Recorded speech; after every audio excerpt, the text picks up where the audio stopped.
G'day guys, and welcome to a bit of another double review. So it'll be Randwick from the 17th of September and a couple of races from Caulfield with a few horses worth looking at. That didn't look like there was too much there to go through, so mainly Randwick. Back to the true rail on Saturday, and it was a good 4 for most of the day, sort of 4 or 5, somewhere in that region. The fence was definitely right off, and it was definitely an advantage to get to the outside. Some strange rides there, so there will be a few forgive runs.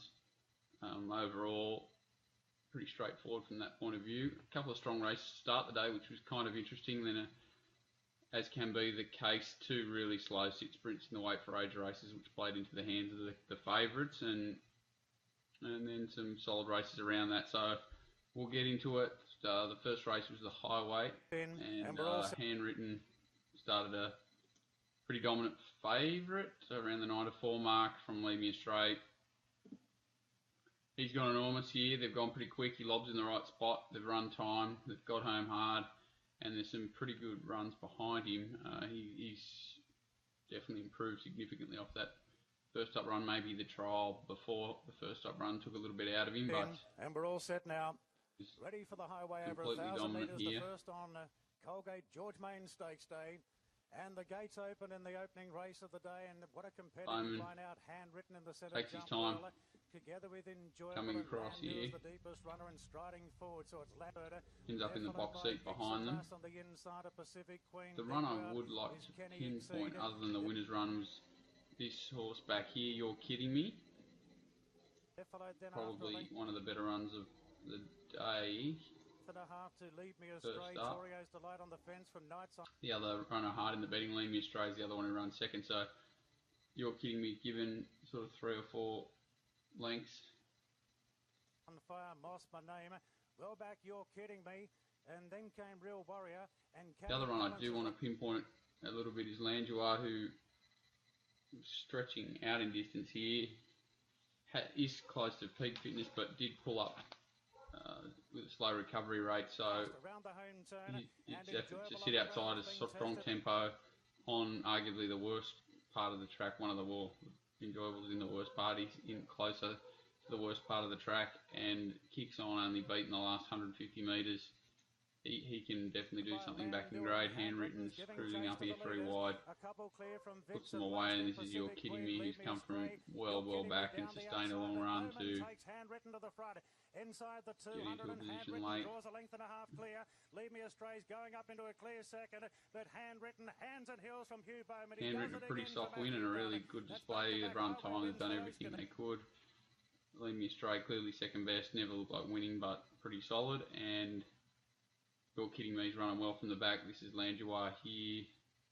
Looks ready to win if he's placed back to somewhere that is appropriate, somewhere where leading is a possibility. And if he finds the right race, he's definitely ready to win straight away. Race 2, and this race was a little bit confusing on paper. You had horses hard in the market like Shards that didn't look to be going well. Magicus that was a really big query at 1600 and didn't look to be going that great. Stegler that looked only steady on form. Hipparchus was coming back from a spell. Thunder Down Under was very soft in the betting, but reverting from 2,000 metres. There were queries on a lot of runners, signposted finding a track and that was drying and looked like he was going to have a bit of company in the front as well. And Fabrizio, who was stepping up in grade off what wasn't a great effort last week, and he didn't travel that well and just didn't look to be himself, was heavily backed here. And as you'll see, Tim Clark could barely hold him slow enough. They've gone really, solid time in front, so it's not as if they're going slow, and this horse is just, he's been given a dig out of the gates, but gets there and just wants to go on with it, and just looks like a horse that's shown up ready to race and Two further back to Parker. See, like Signposted trying to control the tempo, but Fabrizio will have none of it and ends up crossing and dictating, and even though they're going hard, all he does is run them into the ground. I thought the runs in the race behind him that were pretty solid were Osflow Splendido, who did chase the pace and did a good effort. Hipparchus is back in behind here, hits the line well. I thought Warjet hard on the fence was a forgivable run. Never left that spot and up in trip for the first time. Quickly to a mile this prep, he could definitely be forgiven. And Signposted did all the chasing and stuck on well. He's obviously racing well. They were the runs that I thought were quite good. Even Zayam, who'd done a lot of chasing and was exposed quite early, and he had some trials in between time, but it was his first run for a while and at a mile, so they were the runs that were forgivable, but Fabrizio just completely dominant. And look at him running away from him late. They're talking Epsom in these sort of races now, and I just don't know with this horse. If he shows up in that sort of form, it's possible. He'll obviously get a very light weight, but he's just a bit of a funny horse. He's got some quirks. I'd say he's got some issues, and I'd let betting be your guide to his chances on most occasions. As you've seen there, when he's well backed, he invariably runs well. When he's soft in the market, he can be vulnerable. So going forward, I think Osflow Splendido's ready to win in the right race. Signposted again if he gets conditions favourable like he has previous 4 starts, and Parkus is definitely one to watch this prep. Forgivable also to Warjet, who sticks on quite solidly and hard up against the fence there. Race 3 for the 3-year-olds, and they go out quick here. Tango Rain was a surprising favourite for mine. Its form was a little bit hollow. Once these horses have found they've sort of caught up to him fitness-wise. Guard of Honour's always looked a really flashy, good sort. Barrier 1 was obviously going to be a bit of a query. Bowman rode it to perfection. The second horse in Flash Vivian's run a cracking race first up. He's had a bit of strong form about him previously, over a bit more ground, sort of 1200 metre form at Wagga and being strong with a big weight, so he was entitled to be strong here, and the strong tempos obviously helped him, but he's definitely run above expectations. Hair Trigger, who's raced wide throughout and found the line solidly again, just an unlucky horse. There are a few warning signs to me here. If we look at the betting, Jericho's basically struggled to compete. He's been beaten 5.5 in the worst part of the track. Spirit and Fire's another one who's not really taken part. Legerity was soft up on a fast tempo and knocked up. Echo Effect, same sort of thing. Then we've got these horses stepping up hard in grade on the spot 150 to 1, and Generalissimo, who's run on well with the pace in his favour in the better part of the track. What I'm trying to get at here is that there's a bit of a query over the form, even though they've run pretty solid time. I'd be a little bit worried about the form holding up as a strong pointer anyway. See, this is Flash Vivian back, Tango Rain up the front with Legerity. You've got Hair Trigger ends up out 3 and 4 wide, no cover throughout, as you see there. Spot on the spot, had to be eased back then came back on the spot. Flash Vivian come from back in the field, so did Generalissimo, so obviously they've gone really quite quickly here, as 1, 2, 3, 4 of the first 5 are in the back half of the field, and the winners had the run behind them and gets off the fence at the right time into the better going. Position third on the inside of Echo Effect as they turn the corner. Then Jericho from Spirit and Fire and Hair Trigger. So you can be forgiving of definitely Legerity first up, sitting in the death outside the leader in a fast tempo. You only get tired late. Coasting just behind them. Jericho under the pump, going back towards the inside. Hair Trigger sat wide, no cover throughout, even though it wasn't a big disadvantage. disadvantage on the day. It was a solid tempo, so he's worked pretty solidly throughout, and his effort to keep coming was strong. He's probably very unlucky not to win again. He's probably been the unlucky 3-year-old of this whole campaign, and was unlucky as a 2-year-old as well. So I can't knock the 3 in front. I'm going to say that this horse is flattered because he was out in the better part of the track, and he was aided by the strong tempo up front and a few poor performances and unlucky performances by those in the betting. So I would have been more harsh on him if he had won the race, but because he's been beaten, I'm not going to be too harsh on him. Cannot knock the winner. He's done well, and I can't knock the third horse because he sat wide throughout, no cover. I'd be a little bit concerned about the form with these two. They've had everything in their favour basically, and finished off pace and bias assisted, more so bias assisted Generalissimo than on the spot, who's come closer to the inside, but still they were flattered if anything. So a race that I'm not too keen to follow anything out of per se, but I definitely wouldn't knock the winner. I definitely wouldn't knock the third horse in Hair Trigger. I'd just be a little bit wary of Flash Fibian on the spot and Generalissimo going forward. The Jeridy's the one back in the field I can see improving off the run. About to release the field. Fourth race for the Fillies over the 1400, and really a disappointing display. They've gone slow and they've come home only marginally quick. The winner, Fox Plays, overcome some trouble and won. I thought Skylight Glow, even though she sat outside the leader, it was a fairly soft tempo. She got to the best part and never really accelerated. She was quite disappointing. Global Glamour misses the start and in the worst part throughout. She's a forgivable run, but probably takes even further merit away from the race. And Awoke, who is also held up and really doesn't have a lot of luck throughout. So we see Global Glamour back here, having no luck, over racing throughout. Awoke's on the back. All in all, it's a pretty yuck race. We'll see that Fox Play here is getting held up. Quite stable, mate.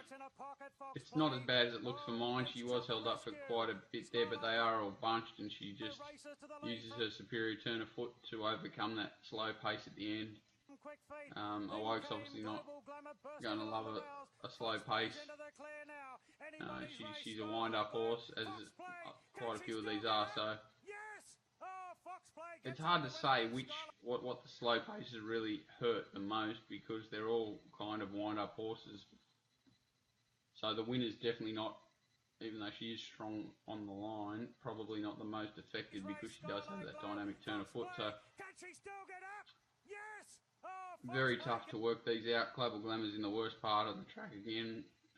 Skylight Glow's only second up. She was probably the disappointing one for mine, but again, she sat outside the leader. It's not the easiest place to be, and I'm not looking to be too negative on her.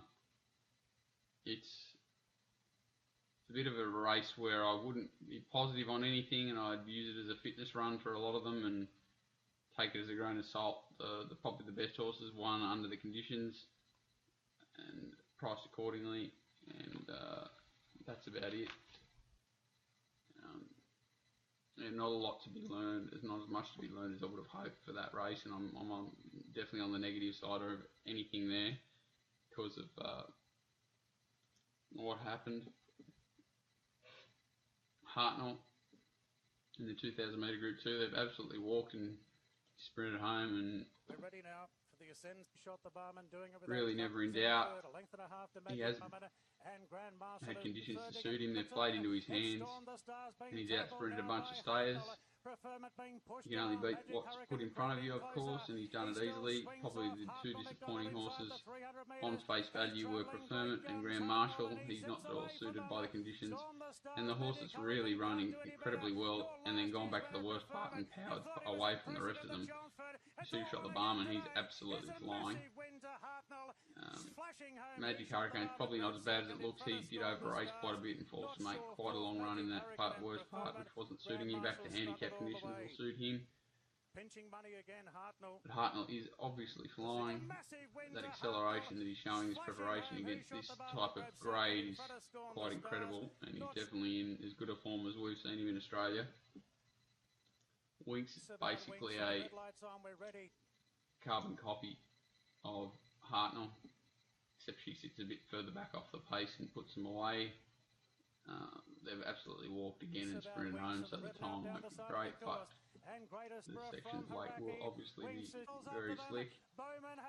The way she's travelling into these races on the bridle is quite incredible. Like Araki's had 3 runs back, he's fit, he's beaten a team, sorry 2 runs, this is his 2nd run back, beaten a team, good team first up, and he's gapped the rest of them here, and she's basically unmoved. She's just superior to anything we've got at the moment. I would like to see her race Hartnell when they're in similar form, but I don't see Hartnell being too superior to Haraki at this point. Out to 2,000 metres, they're different preparations. It's hard to line them up, but I'm definitely saying that Winks is going better than Hartnell still, and I don't think they'll clash anyway going forward. But I would still be well interested in Winks' corner. Not a lot to be learnt there. The horse is going just okay behind. Haraki's definitely going well, and I'm not sure where they'll target him, but he'll be hard to beat anything. Maybe an Epsom, I'm not sure. Depends on the weights and that sort of stuff. The shorts and short price favourite in English, they've gone slow here and really dashed home. Played it out of English's hands. The horse that's gone absolutely incredible is Copernic, Capenik. He's flown. The winner's nice and honest. I can't believe he's won over 1,100 metres. I didn't think he had the sprint in his legs, but he's done a great job. And the unlucky runner was English, which you'll see. Clearly, he gets home well. Anything that's got back here is pretty much a forgive. It was very difficult to run on. What I can't understand here is, I understand that English is a back marker, but in these sprint races, you really can't afford to give up more ground than what you possibly can get away with. So in saying that is being negative in these races, like we'll see here, English and Boss Lane both jump reasonably well, and you can see both riders are not being neutral, they're not being positive, they're being negative out of the gates, which gives away, say these horses were in the same sort of position as Smart Volatility, so for argument's sake, Berry could have been outside of Smart Volatility at this stage, or at worst in behind him. Instead, he's restraining back 3 and 4 wide, cover an extra 3 lengths further back off a slow tempo. So these horses aren't like average horses, highway horses, whatever you want to call them, where they're going to pull up and then you can still overcome and outsprint them. You can't afford to be giving away these extra 3 and 4 lengths just because you want to keep your horse, or give it a soft run, or I don't know what the explanation is here. He's obviously not had any luck by being caught wide, no cover throughout, but he's wide, no cover throughout, and he's got to make up extra ground over a sprint distance. So Capenik's faced a similar task, but less because of choice, because of his barrier and where he ended up more, and he's made up a better ground. So Capenik's definitely gone better for mine than English, even though she's had a touch harder run, but he was certainly stiff. If he had have got to the outside here rather than inside, I think he would have won. Takedown's done a really good effort to rally hard and run home in a quick section to just hold on, and he's English going well into third. The other one runner we will watch, he's clearly innocent, completely unsuited, out-sprinted, and his last 100 metres is great. He gets past all these runners. Japanese is obviously not itself this preparation, not going well at all. Clearly innocent's taking ground off everyone late, and that's all we wanted to see. He's on track for whatever he goes forward into. He's just a really good horse. Takedown when he gets up to his more preferred 1400 metre area and can lead and dictate, it's going to be a nightmare to run down. All of Muscles come back well. I thought Dothraki was the disappointment, had its chance, and weakest on the line of the 4 that crossed the line together for mine. Still, it is a nice little race. I'm not looking to be too critical. So, but if you are critical of any, it was it. An English forgivable, but ordinary tactics, and if they are going to ride her so negatively, she's going to have so much on the fields. It's going to be tough to back her. Next race up, and this was a competitive race. They're running even tempo. The winner is ridden perfectly. Blake Shin just gets up in time. So Federal up on the fence, 1,000 to 1,400 metres. He needed to either get a bit of luck, get to the outside, or get a tag into the race, and he got neither of those. Was forced back to the inside and ran well. Zaritza similar, gets back too far, goes to the inside and was beaten a fair way though. Handfast did a good job leading. Lady LaFay first up good. Happy Clapper, no luck really in the race, but on target for whatever they're looking at. Obviously the Epsom. Mighty Lucky's run well first up. He's just a freak, and Torgerson every possible chance. Probably needs it a little bit easier side. Even though he's run second, he did have every possible chance of he's racing well. So it's probably a silly comment to say he needs easier, but to break through comfortably, I think he could do that in easy grade. Handfast got left in front. They've run an even time as saying. Most runners basically had their chance. You could tell here that sort of Federal Zaritza were going to struggle to get to the outside, which was clearly the place to be, and the ones that did get there were Lady LaFay, Torgerson, Mighty Lucky, and Happy Clapper never really does get there. Sons of John waits for that gap, pushes out at the right time, spends the least possible amount of energy and zips home and wins a close finish. So he's benefited strongly from that first up run where he led out of his pattern, and much better ridden with a little bit of a sit today, and his true form showed out. He's a really genuine, honest horse, and he's a good chance in an Epsom or something like that down the weights. As you can see, these guys all heading towards handicaps, and there's not much between them here, especially this leading bunch of 6 or 7. Probably the first 6 are the ones that are of more interest going forward. They've all run well, they're all in form. Federal's going to peak next time. 1,000 to 14 is not ideal for him, so he'll be better next time around. Happy Clapper will be peaking. Mighty Lucky will definitely improve, as will Lady FA. Torgerson will be reaching his peak. Handfast can even improve, and so will Sons of John. So they're all on the up, this preparation. There's no doubt about that, and they're all racing well. Lucky last in Sydney, and always looked a bit of a will need in luck in running, and whoever got the best run would run well. Some really questionable rides here, and some strange tactics staying on the inside when it was ultra clear by this stage that the fence was off. So we got a really strong tempo, which was going to allow for everyone mostly that wanted to get off and out to the middle that they could. The winner, who drew gate 2, and that kind of turned me off her, even though she'd been trialling well, gets to the outside. Torpenhow gets to the outside, and Man of Choice, which was not one of Huey's best ever efforts, who has the run of the race and unfortunately doesn't take full advantage of it. We'll show here. So the winner's back last defence.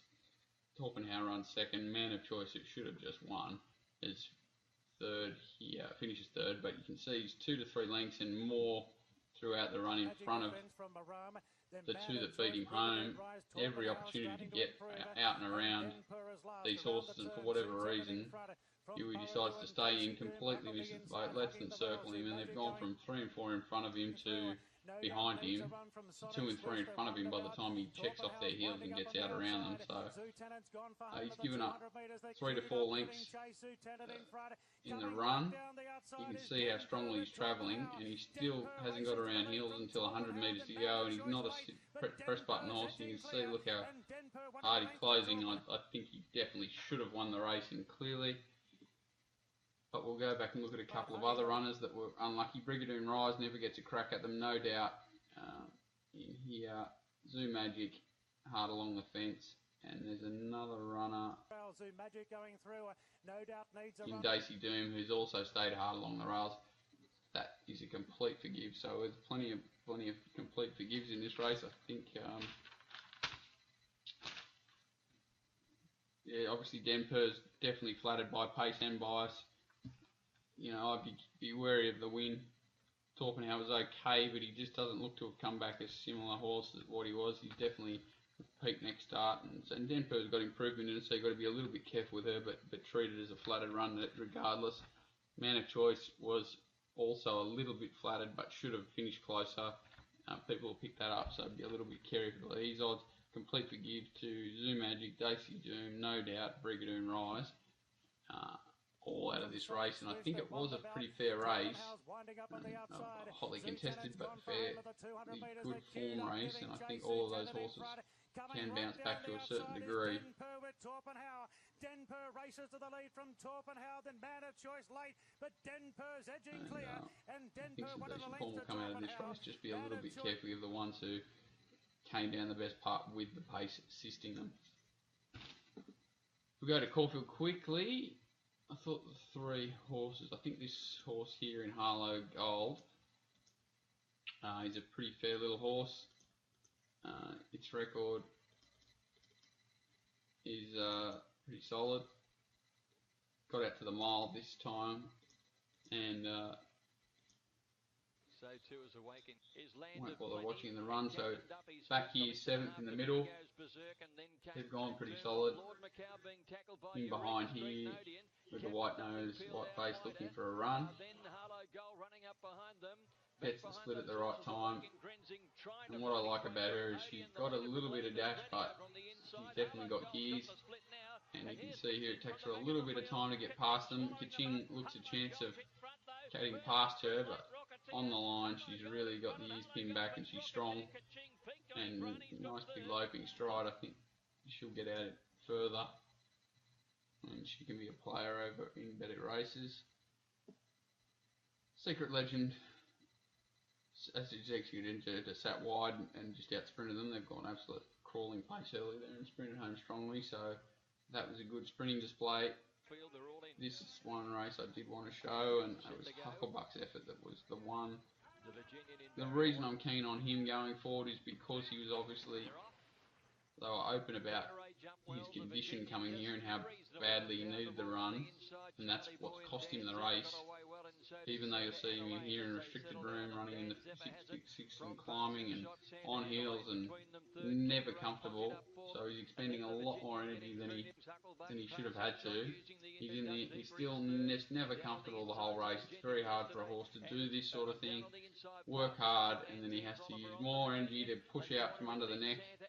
Here, gets to the outside, looks all over the winner, and his condition just gives out that last 50 to 100 metres. He definitely should have won the race, and he should have won it clearly. And if it wasn't for a number of reasons, he probably would have won the race. So I still don't know how that outside horse got beat. But Hucklebuck, the one to follow for me from that race. Wellsprung's gone really well. This was the most dominant win on the program. Ticks every box, shown a bit of pace, they've gone quick, cut up the inside, which was looked to be a little bit inferior if anything. Put them away quickly early in the straight and raced on for a dominant win. She's right back on track. She did look well placed over the mile against this sort of opposition, but she does absolutely trounce them. 2,000 metres, sorry, not the mile. She does absolutely crush them, and she's only going to improve from that onward and upward for the rest of her preparation. He's Our Rocky was again dominant over an average looking field on paper, and he raced away hard up against the inside, so I'm not sure how bad that inside was there, but if it was off, his effort was even better. So I'm not sure if he'll come to Sydney for an Epsom, or he'll stay in Melbourne and race down there throughout the spring, but he's looking good for some sort of maybe mile handicap or something similar like that. So not a lot of excitement down in Melbourne this week. It heats up next week, and so to Sydney again, obviously, and some big races coming up, and look forward to putting a preview out this week as I won't be on tour. So look forward to that, and hope that everyone's learned a little bit there, especially from the Sydney meeting. Thanks, guys.